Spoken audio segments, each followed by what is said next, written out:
பண்ணலாம், சந்திக்கலாம், கவலைப்படாதீங்க. எவ்வளவு நிம்மதியை தரும் தெரியுமா அது. அதே மாதிரி அல்ஹம்துலில்லாஹ், இன்னா இல்லா ஒரு முக்கிய இடத்தை பெறும், அல்ஹம்துலில்லாஹ் ஒரு முக்கியமான இடத்தை பெறும். எதுவுமே ஒரு உச்சகட்ட சந்தோஷம் கூட ஒரு நிலைகுலையை செய்துவிடும். அது ஒரு கதை கூட சொல்லுவாங்க. ஒரு ஆள் ஹார்ட் ரொம்ப வீக்கா இருந்தாராமா. எவ்வளவு பெரிய திடீர் அதிர்ச்சி, திடீர் சந்தோஷம் இருக்க அது கூட சில நிலைகுலையை செய்துவிடும். ஒரு ஆளுக்கு ரொம்ப ஹார்ட் வீக்கா இருந்திருக்கு, இதயம் பலகீனம், ஆஸ்பத்திரியில் அட்மிட் ஆயிட்டு. அப்ப டாக்டர் சொல்லிருக்காரு, அவ கொண்டாடிட்டாரு, பாத்துமா ஏதா இருந்தாலும் என்ன சந்தோஷமா கவலையா நீ போய் சொல்லாத, ஏன்ட்டு சொல்லு, நான் பக்குவமா எடுத்து சொல்லிக்கிறேன், ஏன்னா ஹார்ட் ரொம்ப வீக்கா இருக்கா உங்க புருஷன் அப்படின்னு சொல்லிட்டு டாக்டர் போயிட்டாரு. அந்த ஹார்ட் பேஷண்ட்டுக்கு, அந்த நோயாளிக்கு 50 கோடி ரூபாய் லாட்டரி டிக்கெட் விழுந்துருக்கு. 50 கோடி லாட்டரி கூடுமா கூடாது வேற சமாச்சாரம். 50 கோடி ரூபாய் லாட்டரியில விழுந்துருக்கு. கொண்டாடிக்காரி இவன் புருஷன் சொன்னா பொட்டுன்னு போயிடுவார அப்படின்னு மனைவி என்ன செய்யறா, டாக்டர் போய், டாக்டர் 50 கோடி ரூபாய் விழுந்திருக்கு என் புருஷனுக்கு, நீங்க என்ன பக்குவம் நான் சொல்லிக்கிறேன் அப்படின்னு டாக்டர் பக்கத்துல போயிருக்காரு. டாக்டர் போய் அந்த நோயாளிட்ட, உடம்பெல்லாம் எப்படி இருக்கு, நல்லா இருக்கா, நல்லா இருக்கு, உங்களுக்கு திடீர்னு ஒரு 50 கோடி ரூபாய் லாட்டரி விழுந்தா என்ன செய்வீங்கன்னு கேட்டிருக்காரு டாக்டர். அவ்வளவுதான், கொஞ்சம் கொஞ்சமா தான் சொல்ல முடியும், என்ன செய்வீங்க. 50 கோடி ரூபாய் எனக்கு விழுந்தா உங்களுக்கு 25 கோடி ரூபாய் தரான் அந்த ஒன்னு டாக்டர் 25 கோடியாவது விழுந்தா டாக்டர் அப்படின்னு ஒரு கதை ஒன்று சொல்லுவாங்க. ஏன்னா எதிர்பாராத திடீர் சந்தோஷம் மனிதனை நிலைகுலைய செய்துவிடும். கவலையும் நிலைகுலைய செய்யும், திடீர் சந்தோஷங்களும் நிலைகுலைய செய்யும் ஒரு மனுஷன். அதனாலதான் எதையும் கூட இஸ்லாம் தாங்கிறது போல கோடி கோடி பீடிச்ச கோடி இன்னாலும் இல்லாத போயிட்டு போகுது, நான் போறேன், ஏன் உயிர் போகுது, அப்புறம் என்ன கோடி நினைச்சு பாருங்க பார்ப்போம். பல கோடி உங்களுக்கு வருது, அல்ஹம்துலில்லாஹ், அல்லாஹ் மாஷா அல்லாஹ் அல்லாஹ் இருந்திருக்கான், போயிட்டுதான் அல்லாஹ் எடுத்துக்கிட்டான். ரெண்டும் ரொம்ப சிம்பிளா, பெரிய சந்தோஷமும் உங்களை நிலைகுலைய செய்யாது, கவலையும் நம்மளை நிலைகுலைய செய்யாது. அதுபோல் நபிகள் பெருமானா ஒன்றை காட்டி தந்தானா அவ்வளவு அற்புதமா சொல்லி தருவாங்க. நல்ல கருத்துக்கள் எதிர இல்ல. சினிமா பாடல்கள் நல்ல கருத்து இருக்கு. தூங்காதே தம்பி தூங்காதேன்னு ஒரு பாட்டு படிச்சான். தூங்காதே தம்பி தூங்காதே, நீ சோம்பேறி என்ற பெயர் வாங்காதே. அது நல்ல பாட்டு. அது ஓர் படைதனில் தூங்கியவன் வெற்றியான் தான், உயர் பள்ளியில் தூங்கியவன் கல்வியான் தான், சொந்த கடைகளில் தூங்கியவன் முதலில். இது நல்ல கருத்து தானே இது. திருடாதே பாப்பா திருடாதே, வறுமை நிலைக்கு பயந்து விடாதே, திறமை இருக்கு இது அழகான கருத்து தான். அதுக்காக அவங்க வீட்டுல நைட்ல கொள்ளக்காரன் உள்ள இறங்கலாம், முகமுடி கொள்ள இறங்கும் பொழுது செருப்பு அடிக்கணுமா, திருடாதே பாப்பான்னு படிக்க முடியுமா அவனை பார்த்து, சரியான லூசு பேரா இருப்பான்னு நினைப்பான். நல்ல கருத்தை ரசிக்கலாமே ஒழிய ஒரு மனிதனுடைய கருத்துக்களை ரசித்துக் கொள்ளலாம். அதை செயல்படுத்துவது என்றால் நபிகள் பெருமானாருடைய செயலை சொல்லைத்தான் செயல்படுத்த முடியும். அதான் செயல்படுத்துவோம். ஒரு முஸ்லிம் நபியை பின்பற்றும் பொழுது வணக்கமாக மாறிவிடுவார். இபாதத் வணக்கம். அஸ்ஸலாமு அலைக்கும் வரஹ்மத்துல்லாஹி வபரகாத்துஹு நம்ம சொல்றோம்னு சொன்னா 30 நன்மை ஏன் நபி காட்டி தந்தார். அதனால நீ அப்படி இல்லாம லட்சத்தை சொல்ல, வாங்க உட்காருங்க தங்கம் தாயன்னு சொல்ல, அதுக்கெல்லாம் நன்மை கிடையாது. அஸ்ஸலாமு அலைக்கும் வரஹ்மத்துல்லாஹி வபரகாத்துஹு 30 நன்மை அது. வலைக்கும் ஸலாம் வரஹ்மத்துல்லாஹி வபரகாத்துஹு 30 நன்மை.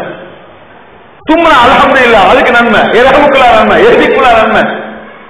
ஒரு நாளைக்கு துஆ, கூட்டு துஆ என்பது இஸ்லாத்தில் இல்லையே ஒழிய ஒருவர் துஆ செய்து மற்றவர் ஆமீன் சொல்வது என்பது இஸ்லாத்தில் இல்லை.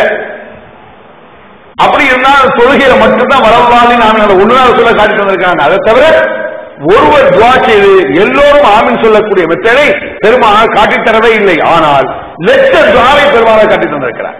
ஒரு நாளைக்கு எத்தனையோ துஆக்கள் இருக்கு, அந்த துஆக்களை நாம செய்யறது இல்லை. நாம என்ன நினைச்சிருக்கோம்னு சொன்னா, இபாதத்து வணக்கம்னு சொன்னா இந்த மோல்டு வைத்தா பெரிய வணக்கம் நீங்க நினைக்கிறீங்க. ஒரு 400 ஆண்டுகளுக்கு முன்னால் ஒரு சிறுக்கை எழுதியதுதான் இந்த மோல்டு. அதை நினைக்கிறீங்க, பைத்தியக்காரன்.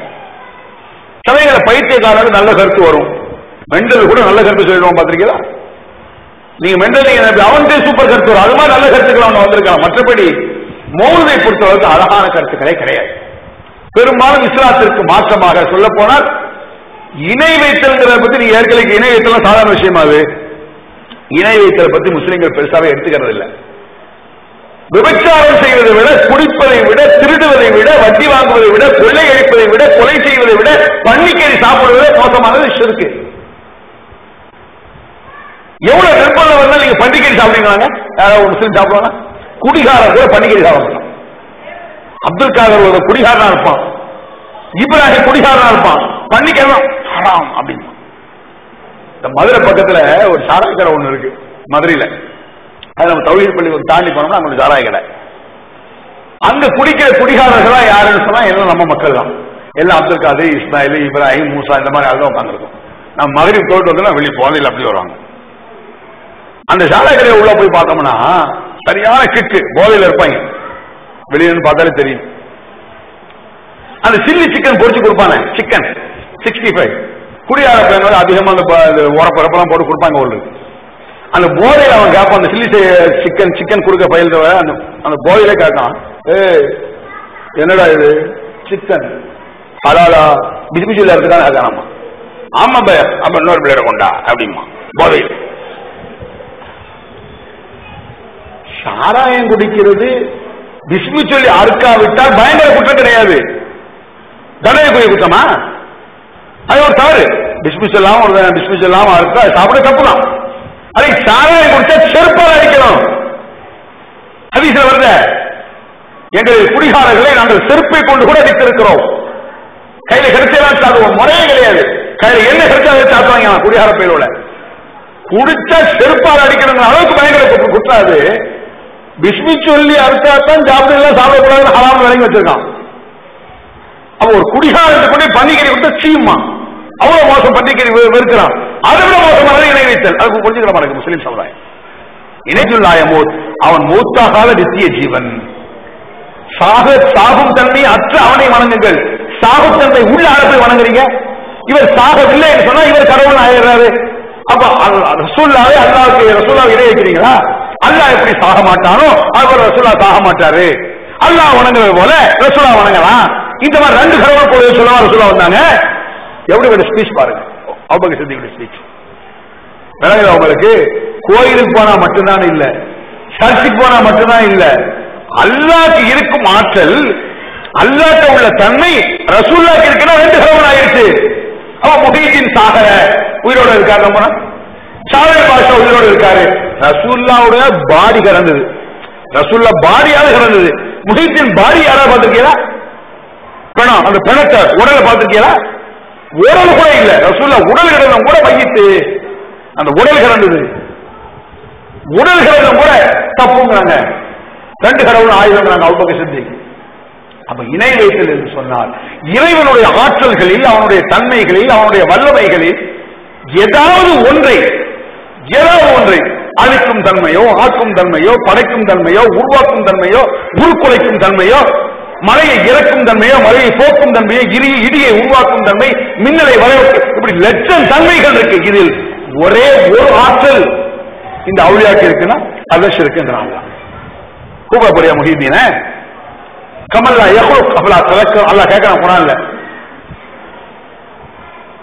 தஷாபஹல் ஹல்க் அலைஹிம் இன்னல்லதீன ததுஊன மின் தூனில்லாஹி லா யஹ்லுகூன ஷையன் வஹும் யஹ்லுகூன் அம்வாத்துன் கைரு அஹ்யா வமா யஷ்உரூன அய்யான யுபஅஸூன். இதுக்கு மேல அபூபக்கர் சித்திக் பேசுறது இன்னொரு வசனம், நீங்கள் அல்லாஹ்வை விட்டு யாருக்கு கையேந்துகிறீர்கள்? யா அல்லாஹ்னு கூப்பிட வேண்டிய இடத்துல யா முஹீதீன்ங்கற, யா அல்லாஹ்னு சொல்ல வேண்டிய இடத்துல யா ஷாவுல் பாத்ஷாவிங்கற, யா அல்லாஹ்னு சொல்ல வேண்டிய இடத்துல யா நபி ஸலாம் அலைக்கும்ங்கற, யா அல்லாஹ்னு சொல்ல வேண்டிய யா முஸ்தபா யா முஸ்தபா யா சனதிங்கற. அல்லாஹ்னு கூப்பிட வேண்டிய இடத்துல நீ யாரை கூப்பிடுகிறாயோ, நீ யாரை அழைக்கிறாயோ அவர்கள் அல்லாஹ் படைத்ததை போல படைத்தார்களா? அல்லாஹ் கேட்கிறான். உங்களுக்கு அல்லாஹ் கேட்கிற கேள்வி, நீ அல்லாஹ் யாரெல்லாம் எனக்கு வயிற்று வழியா இருக்கேன், வயிற்று வழியை போக்குங்கிறீங்க, யாரெல்லாம் எனக்கு உடம்பு செய்ய ஒரு குழந்தையை தானு கேட்கறீங்க, யாரெல்லாம் வெயில் காலமா இருந்தாலும் மழையை விவசாயம் மோசமா இருக்குன்னு கேட்கறீங்க. இத மாதிரி அவுலியாக்களை நீங்க கேட்பதாக இருந்தால் அல்லாஹ் படைத்ததை போல இவர்கள் படைத்தார்களா? எதையாவது கேள்வி வருங்களா? அல்லாஹ் தால காக்காயை படைத்தான், கொக்க படைத்தான், யானையை படைத்தான், பூனையை படைத்தான், உலகத்தில் எல்லாத்தையும் படைத்தான். இது போல முஹீதீன் எதை படைத்தார்? அல்லாஹ் கேட்கிறான். யானை அல்லாஹ் படைத்தான், அந்த பூனையை ஷாதன் பாஷா படைச்சாரா?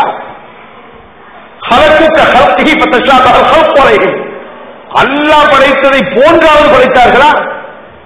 எதையாவது வேண்டாம். அல்லாஹ் அவனை பெருசா படைச்சு வச்சிருக்கான். இந்த பெரிய பெரிய மீன் திமிங்கிலும் பெரிய பெரிய சுறா மீன்லாம் அல்லாஹ் படைச்சான். இந்த நெத்திலி கெண்ட கெளுத்தி எல்லாம் நம்ம முஹீத்தீன் தான் படைச்சாரு அப்படி சொல்ல முடியுமா கேட்கறான். ஐர மீன் இந்த கெத்திலி கெண்ட எல்லாம் முஹீத்தீன் ஷாவில் பஷா எல்லாம் படைச்சாங்க. பெரிய பெரிய திமிங்கலாம் அல்லாஹ் படைச்சான். இப்படி இருந்தா கூட முஹீத்தீனை கூப்பிட்டு போ அப்படிங்கிறாங்க. கூப்பிடுறா தப்பு இல்ல. அப்படியா படைச்சானா? பெரிய பெரிய சிங்கம் புலி கரடி போன்ற பெரும் பெரும் மிருகங்களை அல்லாஹ் படைச்சான். இந்த கொசு எறும்பு இந்த ஈயெல்லாம் நம்ம அப்துல் காதர் ஜெயிலானி எல்லாம் கூட்டு சேர்ந்து படைச்சாங்க சொல்ல முடியுமா? அல்லாஹ்வுடைய கேள்வி. எதையாவது படைச்சு வச்சாங்களா? படைச்சது இருக்கட்டும், அவர்கள் மையத்தான பிறகு அந்த மையத்து மேல ஏதாவது ஒரு தூசி கடந்து ஒரு பொருள் கிடக்கு, அந்த பொருளை ஈ எடுத்துட்டு போனா அந்த ஈட்ட இருந்து புடுங்கவாது முடியுமா? அல்லாஹ் கேட்கிறான். அல்ல என்ன கேட்கிறானா, நான் மையத்தாயிட்டேன் அப்படி வச்சுக்க உதாரணத்துக்கு இப்படி சொன்னா மையத்தாயிட்டேன்னு சொல்லாருமா? இங்க எல்லாரும் மைத்தா போற ஆள் தானே சொன்ன பயம். இப்ப நீங்க மௌத்தா போயிட்டீங்க சொல்லாதீங்க அப்படிம்பீங்க. ரசூலுல்லாஹ் அல்லாஹ் சொல்றான், இன்னக மையத்துன் இன்னஹும் மையத்துன். நபியே நீர் ஒரு மையத்து, இவர்களும் ஒரு மையத்துகள். நீங்களும் மௌத்தா போற ஆளுகளா, இவங்க மௌத்தா போற ஆளுங்க. இப்ப நான் மையத்தாயிட்டேன் வைங்க. நான் மையத்தான பிறகு ஏன் மேல ஒரு ஒரு பொட்டுக்கல்ல ஒரு இப்படி இருக்கு வச்சு பொட்டுக்கல்ல ஏதோ ஒரு இது ஒரு பொரிய இது இருக்கு. அந்த பொட்டுக்கல்லையே ஒரு ஈ தூக்கிட்டு போகுது. தூக்கிட்டு போகும் பொழுது அந்த ஈட்டை தட்டி அந்த ஈட்டை என்னால கொடுக்க முடியுமா? பறிக்க முடியுமா? நம்ம உயிரோட இருந்தா கூட பறிச்சிடலாம். நம்ம உயிரோட இருந்தா ஈய விரட்டி கேட்டு பிடிச்சி ஒரு கம்பக்கமா வச்சு ஒரு துண்டை வச்சு அடிச்சாலும் பிடிச்சிடலாம். நான் செத்து போக முடியுமா? இந்த சக்தி கூட அவுலியாக்களுக்கு இல்லங்கிறாங்க. உயிரோடு இருக்க எனக்கு உங்களுக்கு முடியும். நீங்க ஒரு பாம்பு இருக்குது, ஒரு தேவை இருக்கு, செருப்பு அடிச்சு சாவடிச்சிடலாம. ஒரு முஹீத் கவருக்கு மேல ஒரு பாம்பு போகுது, அடிச்ச முடியுமா? அவரு பாம்பு போறதுக்கு ஒரு ஈ போனால் அந்த ஈ அந்த கவரில் இருந்து ஏதாவது எடுத்து சென்றால் அதை தடுக்க சக்தி இருக்கா? ஒரு மண் கிடையாது. போங்க மையத்து மையத்து செவத்துக்கு என்ன இருக்கு? இந்த செவத்துக்கு என்ன சக்தி? அதான் கபருக்குன்றான். அதானே இது. போய் அதை போய் கேட்க கூப்பிடுறதா இருந்தா இறை ஆற்றலில் ஏதாவது இருக்க வேண்டும். இருந்தா கூப்பிடுவதனால இறை ஆற்றல் என்ன? படைக்கும் திறன், படைக்கும் ஆற்றல். எதையாவது படைத்திருக்க வேண்டும். படைத்திருந்தால் மட்டும் போதாது, அவரை யாரும் படைத்திருக்கவும் கூடாது. லாயு சொல்லக்கூடாது. அவர் படைக்கும் ஆற்றலும் இருக்க வேண்டும், அவரை யாரும் படைத்திருக்கவும் கூடாது. இது யாருக்குடா இருக்குன்னு கேட்கலாம். என்ன இதுக்கு மேல என்ன கேள்வி வேணும்? படைக்கும் திறன் இருந்தால் கூட அது யாருக்கு? அல்லாஹ் தவிர யாரும் கிடையாது படைக்கும் திறன். ஒரு பேச்சுக்கு இருக்குன்னு வளர்த்து கழிச்சு பேசினாலும் படைக்கும் திறன் அவரை யாரும் படைக்கலையோ படைச்சான் அவுட்டு. இதுல அவுட் ஆகும், அதுல அவுட் ஆயிடுவாரு. படைக்கும் திறனும் இருக்க வேண்டும், அவரை யாரும் படைத்திருக்கவும் கூடாது. எந்த நபியினாலும் எடு, எந்த வழி இல்லாமனாலும் எடு, எவ்வளவு பெரிய ஆளானாலும் எடு. அவர் எதாவது படைச்சாரா? சரி ஒரு பேச்சுக்கு படைச்சாரு வச்சுக்கோ, அவரை யாரும் படைக்கலையோ அல்லாஹ் படைச்சான்னு சொல்லி அவன் அல்லாஹ் ஒரு தான் இப்படி சொல்ல முடியாது. அல்லாஹ் படைக்கும் ஆற்றல் உள்ளவன், அவனை யார் படைச்சா? அப்படி இல்லை, எவனும் படைக்கல அவன். இதுதான் கடவுள் இறைவன் ஆற்றல். இவன் கையெழுந்தான். இவனுக்கு நிகராக யாரையும் நினைக்காதா? சும்மா அல்லாஹ் சொல்றான். இணை வைத்தல் மேல ஏன் அவ்வளவு கோவம் வருது? அல்லாஹ்க்கு ரோஷம் வருது. அல்லாஹ்க்கு அல்லாஹ் கடுமையாக கோவம். நபிமார்களின் மனைவிமார்களை அல்லாஹ் மன்னிக்க மாட்டேங்கிறானே. நபியினுடைய தந்தை இப்ராஹிம் தந்தை மன்னிக்க மாட்டேங்கிறானே. ரசூலுல்லாஹ்வுடைய பெற்றோர் நரகத்துக்கு போடுறானே. நூஹ் நபியுடைய மகன் போட நரகத்துக்கு தானே. இன்னஹு லைஸ மின் அஹ்லிக் இன்னஹு அமலுன் கைரு சாலிஹின். நூஹே அவன் உன் பிள்ளையே கிடையாது, போ. எவனை போய் உன் பிள்ளைங்கிற அப்படின்ட்டான் அல்லாஹ். அவன் பிள்ளை அவன். நூஹ் நபி என்ன செய்யறாரு? நூஹ் அலைஹிஸ்ஸலாம் அல்லாஹ் இன்னபலி மின் அஹ்லி, என் பிள்ளை என் குடும்பம், என் பிள்ளை இல்லையா அப்படின்னு கேட்கிறார். அவன் பிள்ளை இல்லையா? இன்னஹு லைஸ மின் அஹ்லிக், அவன் உன் குடும்பத்தை சார்ந்தவனே அல்ல. அவன் அல்லாஹ் மறுத்துக்கிட்டு இருக்கான். நீ என்னுடைய தூதரு என்ன அவன் மறுத்துட்டு இருக்க? அவனை போய் உன் பிள்ளைங்கிற எவனை போய் சொல்ற? இப்லீஸ் அவன். பயங்கரமான அலை ஒன்று வந்தது, நாசமாக்கப்பட்டான், மூழ்கடிக்கப்பட்டான். நூஹ் நபியுடைய மகன் நூஹ் நபிக்கு முன்னால. ஏன்? இணை வைத்தல். அல்லாஹ்வுடைய சக்தியை வழங்கல. ஆக இணை வைத்தல் என்பது சாதாரண விஷயமா நீங்க நினைக்கக்கூடாது. இந்த இணை வைத்தல் சர்வ சாதாரணமாக இந்த மோல்துகளை கையாளப்படும். அவுளியாக்கள் கையென்று சொல்வான், நபிமார்கள் கையென்று சொல்வான். பசத்து காப்பா பாக்கத்தீவன் நதமி, கவலை என்ற கையை நான் விரித்து விட்டேன், ஓடிடு வந்து எனக்கு காப்பாதுங்கம்மா. என்ன அந்த யார் இஸ்லாமலுக்கு அந்த ஒப்பாரு கத்தாயா வந்து